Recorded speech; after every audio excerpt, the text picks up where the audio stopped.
본문에 있는 말씀을 가지고 하나님의 은혜를 함께 나누도록 합니다. 먼저 잠깐 기도하고 말씀을 나누겠습니다. 아버지 하나님 감사합니다. 오늘도 모여 하나님의 말씀을 귀 기울여 듣는 자가 되게 하심을 감사합니다.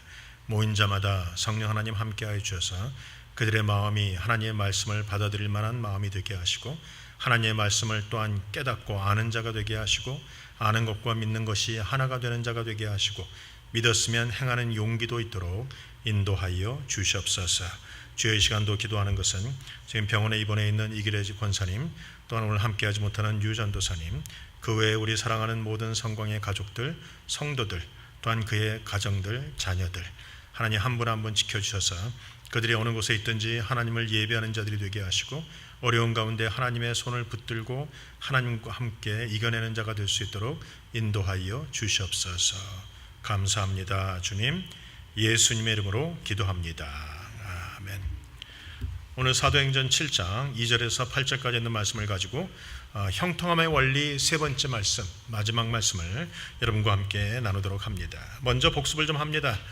성경이 말하는 형통이란 하나님의 뜻이 나를 통해서 이 땅에서 이루어지는 것을 형통이라고 여러분에게 말씀을 드렸습니다. 내가 원하는 내 뜻이 아니라, 사람들이 원하는 것이 아니라 하나님의 뜻이 내 삶을 통해서 이루어질 때 우리는 그것을 형통이다 라고 말하고 있습니다. 형통이란 단어와 또한 선하다라는 단어를 히브리 사람들은 상당히 좋아합니다.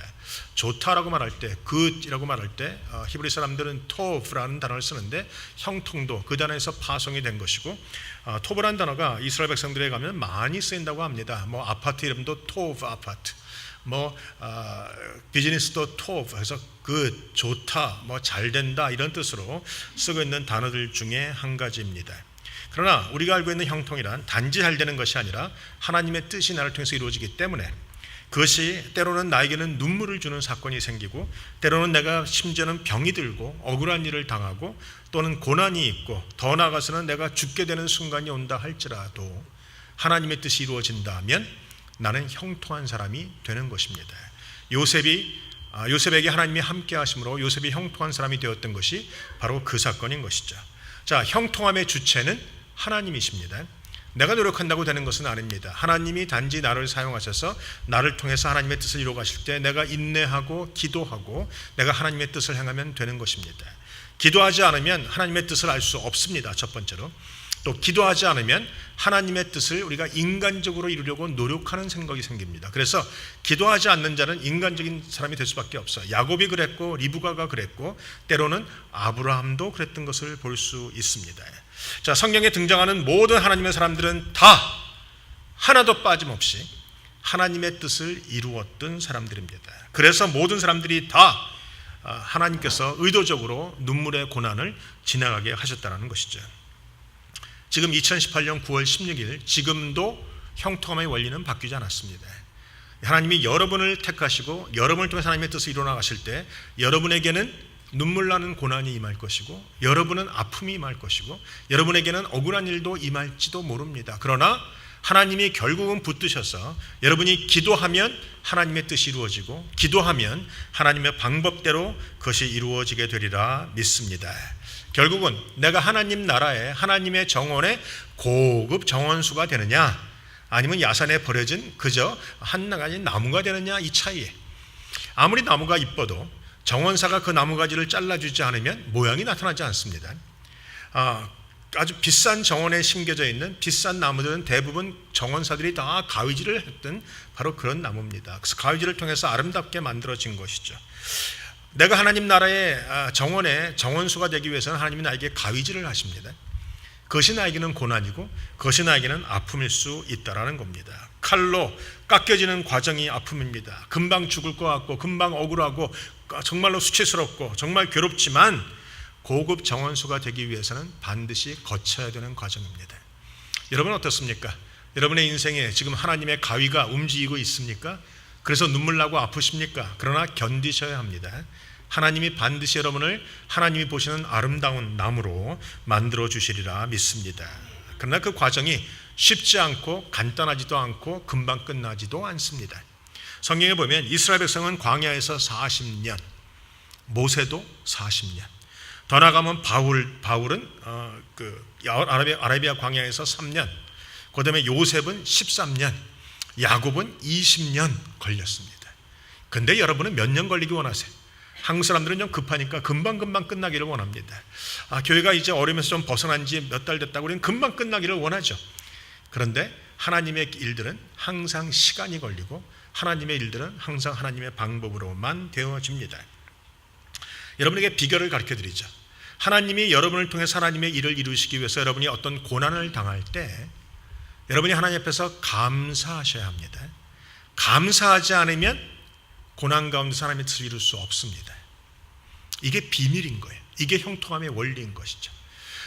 제가 주위에 고난당하는 사람을 많이 봅니다. 저도 마찬가지지만 많은 고난당하는 사람을 보는데 모든 사람들이 다 고난의 끝에 하나님의 뜻을 이루는 것은 아니더라고요. 모든 사람들이 다 고난의 끝이 좋은 사람은 아니더라고요. 제가 그것 때문에 고민을 했습니다. 도대체 무엇이 다를까? 무엇이 문제일까? 왜 어떤 사람은 고난 끝에 하나님의 뜻을 이루고 어떤 사람은 고난 끝에 그냥 망하는 사람이 될까를 봤더니 거기에는 반드시 기도가 있고 거기에는 특별히 감사가 있습니다. 고난 가운데 감사하면 하나님이 끝까지 뜻을 이루어 주시지만 고난 가운데 감사하지 않으면 고난당할 것 다 당하고 결국은 고난으로 끝나는 사람이 된다라는 겁니다. 더 나아가 하나님 안에서 쓴뿌리가 생겨서 하나님 앞에 원망만 쏟아내다가 그의 인생이 끝나는 사람이 될 수밖에 없다라는 것이죠. 우리 하나님이 나를 붙들고 만들어가는 과정은 항상 고난이라고 말씀드렸어요. 성경에 보면 야곱을 부르실 때 하나님이 뭐라고 부르십니까? 이 지렁이 같은 야곱아라고 부르십니다. 지렁이 같다는 말은 도대체 인간의 그런 자격이 없다라는 거죠. 가치가 없다라는 말입니다. 그런데 하나님이 가치 없는 야곱, 지렁이 같은 야곱을 뭐라고 하십니까? 내가 너를 실어버리지 아니하였다 말씀하세요. 그를 붙들고 끝까지 하나님의 백성 12지파를 그를 통해서 만들어 가시는 그 과정 속에서 하나님이 계속 칼질을 하고 계시다는 것을 우리가 성경을 통해서 볼 수 있습니다. 결국은 감사하고 결국은 기도하지 않으면 끝이 안 좋습니다. 지난주도 제가 말했지만 믿음이란 지정의 순이 아니라 의지정의 순입니다. 내가 의지적으로 하나님 앞에 감사하고 그러고 나면 하나님이 나에게 깨달음 주시고 그러고 나면 내 마음속에 기쁨이 생기는 것. 어떤 사람은 기쁨이 있어야 감사하고 감사할 마음이 들어야 감사하는데 아니에요. 기독교인의 감사는 항상 의지를 먼저 동원해야 합니다. 의지가 먼저고 지식이 두 번째고 그 다음에 감정이 따라온다는 겁니다. 그래서 오늘 사랑하는 성도 여러분, 혹시 여러분이 고난 중에 계시다면 오늘 의지적으로 감사하십시오. 고난 중에 있다면 억지로라도 하나님 감사하다고 고백하기 시작해야 내가 인간적이 되지 않고 하나님 앞에 믿음의 사람으로 살아갈 수 있는 것입니다. 오늘 성경에 보면 사도행전 7장 5절, 여러분이 그냥 쉽게 지나갈 수 있는 대목인데 오늘 본문에 보면 4절부터 5절까지가 있습니다. 아브라함이 갈대아 사람의 땅을 떠나 하란에 거하다가 그의 아버지가 죽음에 하나님이 그를 거기서 너희가 지금 사는 이 땅으로 옮기셨느니라. 그러나 여기서 발 붙일 만한 땅도 유업으로 주시지 아니하시고 다만 이 땅을 아직 자식도 없는 그와 그의 후손에게 소유로 주신다고 약속하셨으며 그래. 자, 아브라함이 고난 가운데 하나님의 훈련 가운데 하나님의 뜻을 이루는 가운데 들어가 있는데 그가 갖고 있는 게 뭡니까? 단지 약속일 뿐입니다. 아브라함이 가나안 땅에 거할 때 그는 땅 한 평도 자기 이름으로 등기조차 하지 못했어요. 땅이 없다라는 말입니다. 단지 하나님이 주시는 약속 하나 붙잡고 있는 것이지 눈에 보이는 땅 한 평 내 이름으로 된 것이 없는 상황을 그가 지나왔다는 것이죠. 이상하지 않습니까? 하나님이 가라고 한 땅에 갔는데 순종했는데 우리에게 땅이 주어진 것이 아니라 약속 하나 주어집니다. 그리고 그 약속 붙잡고 지나갑니다. 아니, 아브라함은 당대에 결국은 아무것도 얻지 못합니다. 더 나아가서 그는 죽었을 때도 결국은 딴 사람의 땅에 묻히게 됩니다. 성경에 보니까 하나님이 그 약속을 주시고 약속을 이루실 때까지가 몇 년이 지나갔을까요? 400년이 지나갑니다. 창세기 50장에서 한 장을 딱 넘기면 출애굽기 1장이 나오지 않습니까? 그런데 창세기 50장에서 한 장을 탁 넘길 때 몇 년이 지나갑니까? 후루룩 400년이 지나갑니다. 400년 동안 아무것도 없습니다. 하나님이 주셨던 약속 하나 붙잡고 아브라함이 살았고 이삭이 살았고 야곱이 살았고 요셉이 살은 것이, 그 외에는 없습니다. 아무것도 없는 것이. 그런데 그 약속을 주시고 나서 언제 땅을 주시겠다고 하셨어요? 너희 자녀들이 점점 부강하고 잘 돼서 땅이 주어질 거라고 말씀하시지 않으셨습니다. 그가 뭐라고 하십니까? 6절에 하나님이 또 이같이 말씀하시되 그 후손이 다른 땅에서 나그네가 되리니 그 땅 사람이 종으로 삼아 400년 동안을 괴롭게 하리라. 그리고 나서 종 삼는 나라를 내가 심판하리니 그 후에 그들이 나와서 이곳서 나를 섬기리라. 하나님이 땅 주신다고 약속하셨습니다. 순종한 아브라함에게 약속하시는데 내가 땅 주겠다. 그런데 한 평도 사실은 안 주셨고 400년 뒤에 주시는데 그나마 그 400년 동안은 평안한 삶이 아니라 그 자손이 그 후손이 종살이 하다가 겨우겨우 빠져나와서 그때 비로소 주시겠다 약속하시는 거죠. 가만 보면 도무지 이해가 되지 않아요. 도무지 내가 생각해서 해도 안 됩니다. 주시려면 건강할 때 주시고, 주시려면 편안하게 주시고, 주시려면 잘난 척할 수 있게 주시고, 주시려면 남들이 부러워하게 주셔야 되는데 그렇게 안 주시더라라는 것이죠. 여러분, 이 정도 제가 소리를 쳤으면 이제 어느 정도 형통함의 원리를 좀 기억을 할 수 있으십니까? 하나님의 축복이 주어지는데 저절로 이루어지지 않습니다. 하나님의 축복이 주어지는데 금방 이루어지지도 않습니다. 하나님의 축복이 이루어지는데 남들이 부러워할 정도의 길로 이루어지는 것도 아닙니다. 오래 걸렸고 고난 가운데 있었고 심지어는 그 자손들이 종살이를 했고 그리고 나서 이루어지는 것이죠. 하나님의 뜻은 하나님의 방법대로 이루어집니다. 아멘. 하나님의 뜻은 하나님의 방법대로 이루어집니다.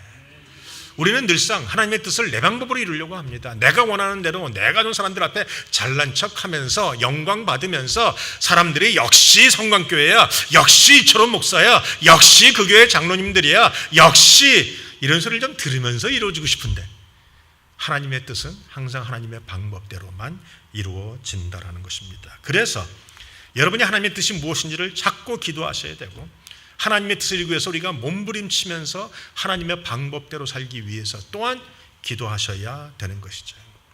사실은 야곱이 잘 사는 사람 아닙니까? 부자 아버지를 뒀던 아버지인 야곱이 그 아들 요셉을 사실 자기 방법으로 이룰 수도 있었을 거예요. 종살이로 팔려가는 것이 아니라 돈을 한 보따리씩 주어지고 요새 말로 말하면 애굽으로 유학 가게 만들어서 가장 좋은 대학을 다니게 만들고 돈 빵빵 써가면서 우리 애굽의 공주의 눈에 들어서 그냥 대릴 사이로 들어가서 편안하게 갈 수도 있었을 텐데 하나님은 미움받아서 노예로 팔려가게 하시고 종으로 살게 하시고 억울한 누명 뒤집어 쓰고 감옥살이 하게 하시면서 그 일을 이루어 가신다는 거죠. 여러분에게 가르쳐드립니다. 성경의 원리, 형통함의 원리, 하나님의 뜻은 항상 하나님의 방법으로 이루어 주신다. 하나님이 우리에게 주시는 것은 약속이다. 눈에 보이는 게 아니라는 겁니다.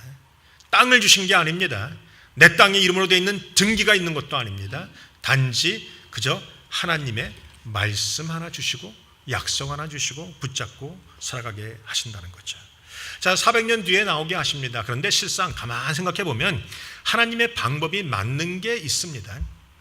우리는 이해가 되지 않지만 뒤돌아 가만 생각해 보면 하나님의 방법이 더 정확해요. 자, 한번 생각해 보십시다. 야곱이 가족들을 데리고 요셉이 있는 애굽 땅으로 넘어갈 때 몇 명이었습니까? 야곱이 자기 자식들을 다 데리고 야곱의 일가가 요셉이 있는 애굽 땅으로 들어갈 때 몇 명이 들어갔습니까? 70명입니다. 그러면 이스라엘 땅이 충청 남북도를 합한 정도의 땅 크기인데 충청 남북도를 합한 그 땅의 크기를 70명이 다스릴 수 있을까요? 70명이 지킬 수 있을까요? 70명이 옆에서 쳐들어오면 그 땅을 지켜낼 수가 있겠는가라는 거죠. 도무지 못 지키는 거죠. 70명 갖고는 안 돼요. 그래서 하나님이 그때 안 주시는 겁니다. 그리고 400년이 지나가서 그들이 노예로 생활을 했지만 그들의 숫자가 애굽에서 나올 때는 남자만 60만, 여자까지 다 합치면 200만 명이 훨씬 넘쳐. 애들까지 해서 그 사람들이 나와서 충청 남북도를 합해놓은 땅, 바로 그 정도의 가나안 땅을 지킬 수 있는 능력을 비로소 갖게 되는 것이죠. 여러분, 하나님의 방법이 항상 최선입니다. 하나님의 방법이 항상 옳습니다. 여러분이 이해가 되지 않아도 이 말씀은 반드시 기억하셔야 돼요. 집에 가서 써놓으셔야 됩니다. 하나님의 방법이 최선이다. 하나님의 뜻이 항상 옳다. 여러분, 이거 고백하지 않으면 우리가 자꾸 넘어져요. 우리가 자꾸 시험 듭니다. 자꾸 의심이 듭니다. 자꾸 하나님의 일을 행하면서 왔다리 갔다리 할 수밖에 없다라는 것입니다. 하나님은 아브라함에게 땅 한 평도 주시지 않았지만 그 대신 하나님의 약속 주고 그 약속 붙들고 살게 하십니다. 하나님의 훈련을 제가 가만 목회하면서 보니까 이게 훈련인 거예요. 하나님은 아브라함에게 했던 그 훈련을 지금도 저와 여러분에게 합니다. 하나님이 우리에게는 눈에 보이는 땅 한 평 안 주십니다. 그러나 그 대신 뭘 주십니까? 약속 주십니다. 그리고 이 약속 붙들고 눈물의 골짜기를 걷게 하십니다. 힘들어도 억울해도 아파도 괴로워도 이 약속 하나 붙잡고 걷게 하시고 그 약속 맨 끝에 눈물의 골짜기 마지막에 하나님이 하나님의 방법대로 이를 이루어 주시더라라는 것이죠. 여러분 이거 놓치면 큰일 납니다. 자, 여러분에게 한 가지 경고합니다. 하나님의 방법이 항상 옳고 하나님의 뜻이 옳은데 우리 사람 속에 있는 생각이 따로 있어요. 우리는 자꾸 우리의 생각을 가지고 하나님의 뜻을 이루려고 합니다. 대표적인 인물이 누구였을까요? 아브라함의 아내 사라입니다. 사라가 가만 보니까 75세에 아브라함이 약속받아서 시간이 지나갑니다. 85세가 됐는데도 뭐가 이루어지지 않아요. 가만 보니까 남편은 자꾸 시들시들해져가고 도무지 아들을 낳을 수 있는 가능성도 없는 것 같고 자기 몸은 이미 멘스가 다 끊어져서 아무것도 되어지지 않는 것 같고 그러니까 인간적인 방법을 빵 돌립니다.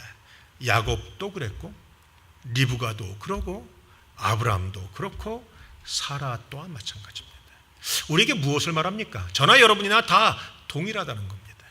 우리가 어려움이 올 때 약속 붙잡고 살아갈 때 약속을 우리가 깨게 만드는 게 뭐냐면 나의 인간적인 생각이라는 거죠. 합리적입니다.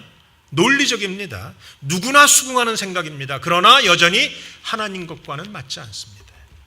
하나님의 약속이 주어져 있는데 사라가 보니까 80몇 세 된 남편이 방법이 없어요. 자기는 이미 안 됩니다. 그러다가 머리를 씁니다. 아들만 낳으면 되는 거 아니냐. 그래서 자기의 여종 하갈을 들여보냅니다. 또 그걸 아브라함은 덥석 받아들이고 하갈과 동침을 해서 아들을 낳게 됩니다. 하나님이 우리를 훈련시키실 때 또 하나의 훈련이 있습니다. 아무리 어려워도 하나님의 약속 붙들고 살겠는가? 아니면 힘들면 눈에 보이는 길을 쫓아 살겠는가? 이게 훈련입니다. 다시 말합니다. 아무리 어려워도 하나님의 약속 붙들고 살겠는가? 아니면 눈에 보이는 쉬운 길을 따라 살겠는가? 여러분 어떻게 하시렵니까? 아무리 어려워도 하나님의 약속 붙들고 사시렵니까? 그래야 하나님의 뜻을 이룰 수 있습니다. 여러분 아브라함처럼 사례처럼 인간적인 그런 사람이 되면 안 됩니다. 인간적으로 되지 않으려면 아까 말한 것처럼 기도하셔야 되고 끝까지 약속 붙잡으셔야 됩니다. 눈에 보이지 않는 약속, 눈에 보이지 않는 거 붙잡고 살려면 기도할 수밖에 없는 게 사람이란 거죠. 자, 야곱도 아브라함도 사라도 하나님의 뜻을 몰라서 불순종한 게 아닙니다. 하나님이 이미 말씀하셨어요. 하나님의 뜻을 압니다. 그럼에도 불순종합니다. 여러분이 하나님의 뜻을 알면 순종하시겠다고 저한테 담대하게 말씀하십니까? 쉽지 않은 얘기입니다. 하나님의 뜻을 알지만 못하는 게 인간입니다. 그러기 위해서 어떻게 합니까? 기도하셔야 돼요.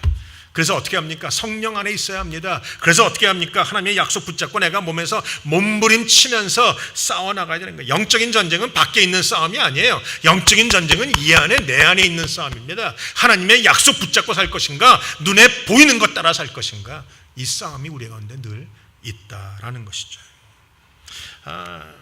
오늘 본문에 보세요. 사라가 제안을 했더니 아브라함이 덥석 그걸 받아들입니다. 사실 아브라함이 사라가 물어봤을 때 뭐 했어야 됐습니까? 사라가 내 종 하갈을 내가 들어볼 테니까 하갈과 함께 아들 낳아. 아들만 낳으면 되는 거 아니야. 하나님의 약속은 아들이잖아. 했을 때 아브라함이 뭘 해야 됩니까? 기다려봐. 내가 하나님 앞에 먼저 기도할게. 라고 했어야 합니다. 그런데 아브라함은 그러지 않았어요. 듣고 보니까 맞는 이야기 같으니까 얼른 하갈을 취해서 아들을 낳아버립니다.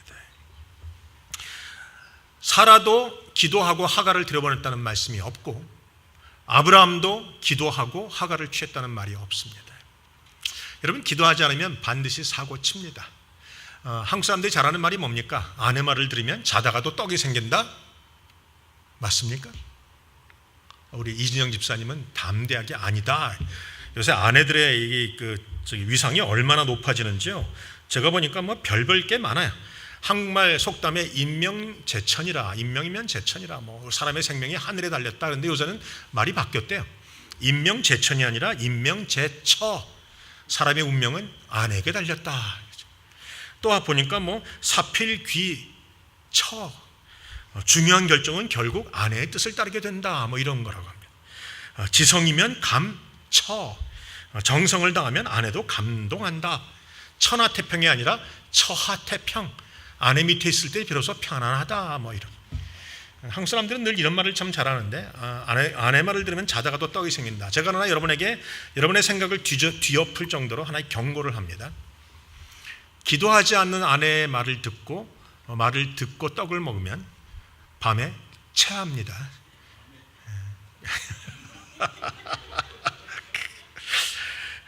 사랑하는 아내 여러분, 기도하고 말하세요.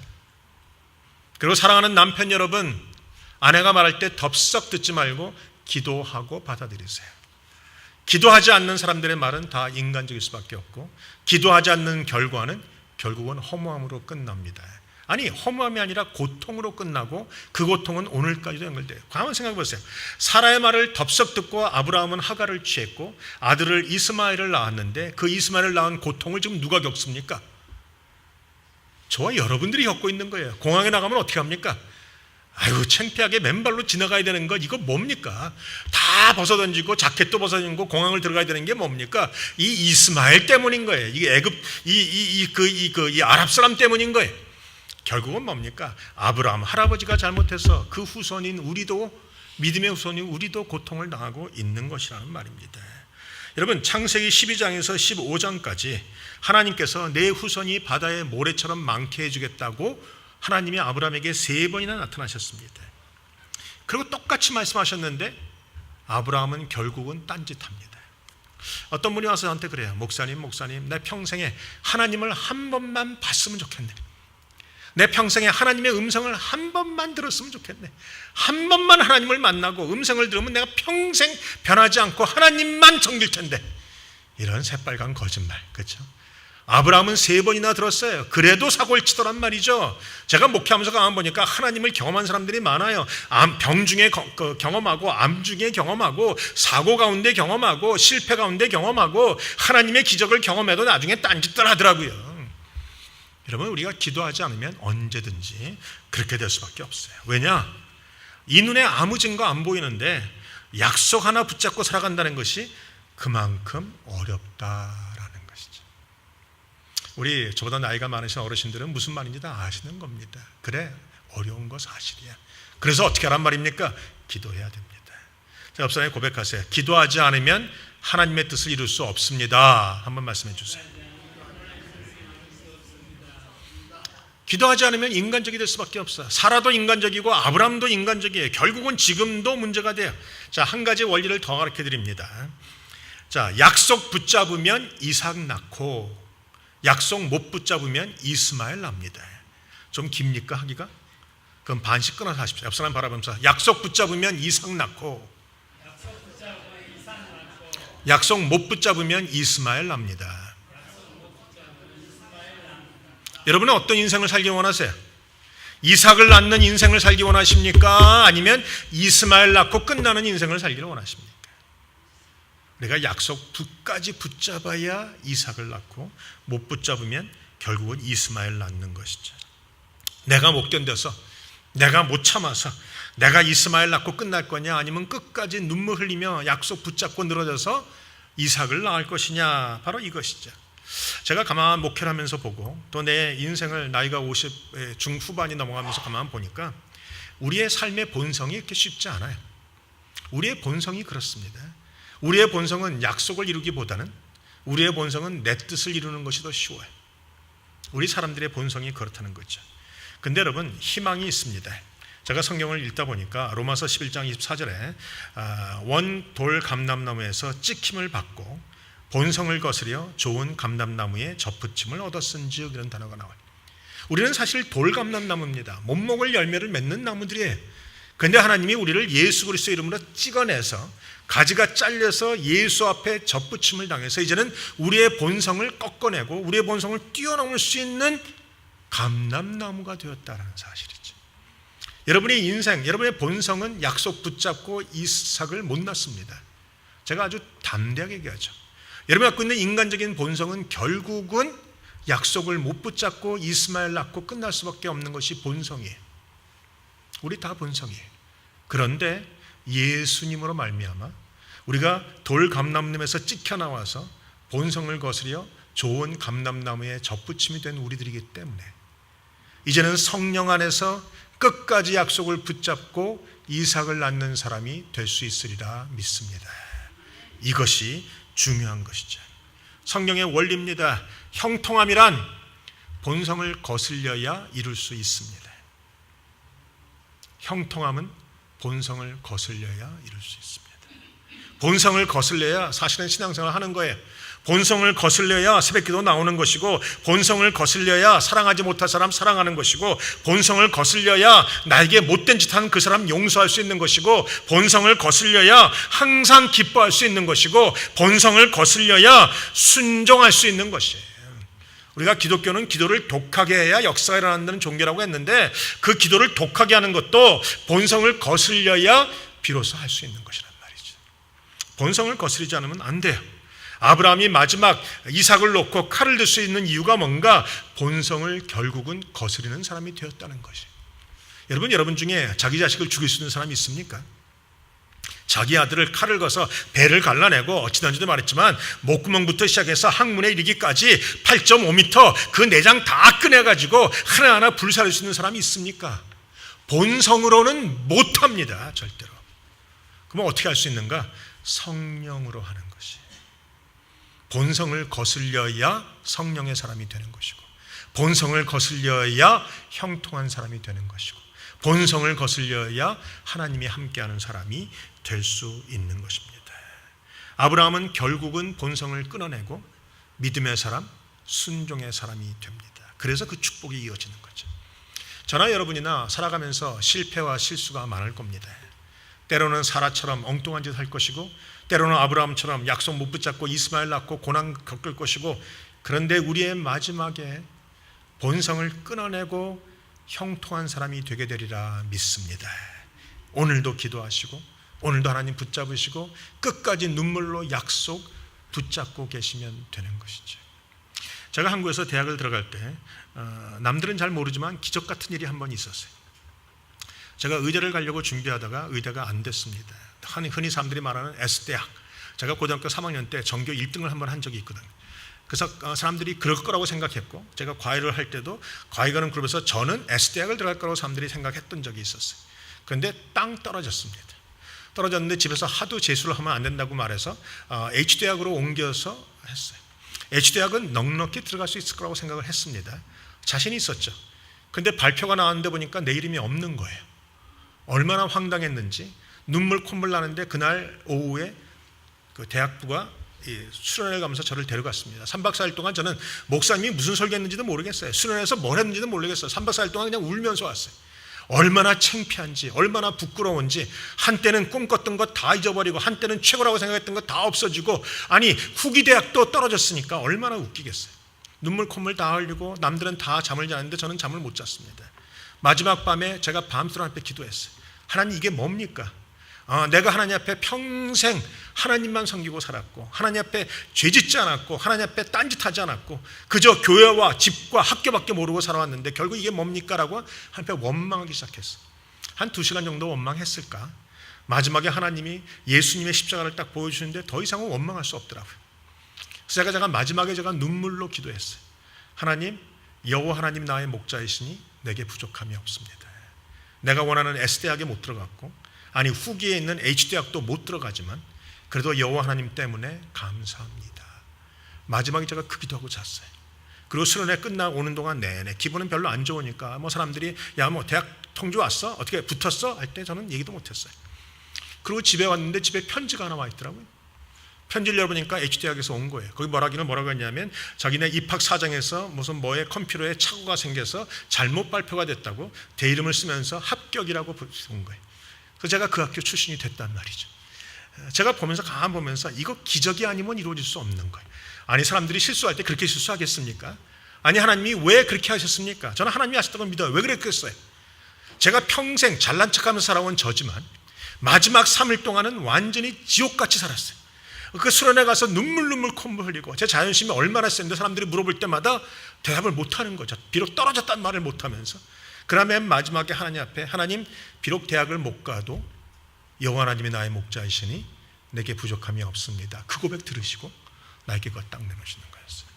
하나님 앞에 기쁘면서도 괜히 하나님 앞에 심통이 또 나더라고요. 아니 좀 그런 고백을 하나님이 딱 붙여주시고 수석 입학 이런 걸로 붙여주시면 내가 그런 여호와는 나의 목자이시니 내게 부족함이 없다는 말을 아주 쉽게 할 텐데 왜 이렇게 어렵게 하면서 그 고백 받아내시냔 말이죠. 저는 그때 인생의 원리를 깨달았어요. 믿음의 원리를 깨달았습니다. 믿음의 길은 사람이 생각하는 길과는 반드시 다릅니다. 하나님이 원하시는 것을 이뤄내기 위해서 나를 눈물의 골짜기를 지나가게 하십니다. 여러분이 잊지 말아야 될 것은 그런 눈물의 골짜기를 지나가는 순간이 온다 할지라도 여전히 본성을 찍어내고 약속 붙잡고 끝까지 인내하시면 이삭 낳게 되는 것입니다. 저나 여러분이나 하나님이 주신 약속이 있습니다. 눈에 아무 증거 없어도 단 한 평도 내 이름으로 된 것이 없어도 끝까지 약속 붙잡고 승리하시는 성광의 가족들 저와 여러분들이 되시길 주의 이름으로 축원합니다. 기도하시겠습니다. 이 시간 기도하실 때 한번 같이 기도하십시다. 여러분에게 하나님의 약속이 주어졌는데 의심하고 계시는 분들 계십니까? 하나님의 약속이 주어져 있는데 아무것도 이루어지지 않아서 오랫동안 기다렸는데 아무것도 나타나지 않아서 이제는 포기하고 이스마엘 낳기로 결정하신 분 계십니까? 그렇다면 오늘 회개하고 돌이키시기 바랍니다. 하나님의 약속은 반드시 이루어 주십니다. 오늘도 그 믿음 가지고 같이 통성으로 기도하는 시간 갖습니다. 기도하시겠습니다. 아버지 하나님 감사합니다. 오늘도 형통함의 원리를 우리에게 말씀하시니 감사합니다. 인생을 살아가며 이 형통함의 원리를 놓치지 않게 하시옵소서. 끝까지 약속 붙잡고 이삭을 낳게 하시옵소서. 어떠한 일에도 눈에 아무 증거 아니 보여도 내 이름으로 된 땅 한 평 없어도 하나님의 약속 붙잡고 결국은 하나님의 뜻을 이루는 형통한 자들이 되도록 축복하여 주시옵소서. 본성을 끊어낼 수 있도록 성령 하나님 우리를 붙들어 주시고 우리가 흔들릴 때마다 우리가 의심될 때마다 우리가 낙심될 때마다 본성을 끊어내고 하나님의 약속을 더욱더 붙잡을 수 있는 믿음의 사람, 순종의 사람이 될 수 있도록 축복하여 주시옵소서. 감사합니다. 주님, 예수님의 이름으로 기도합니다.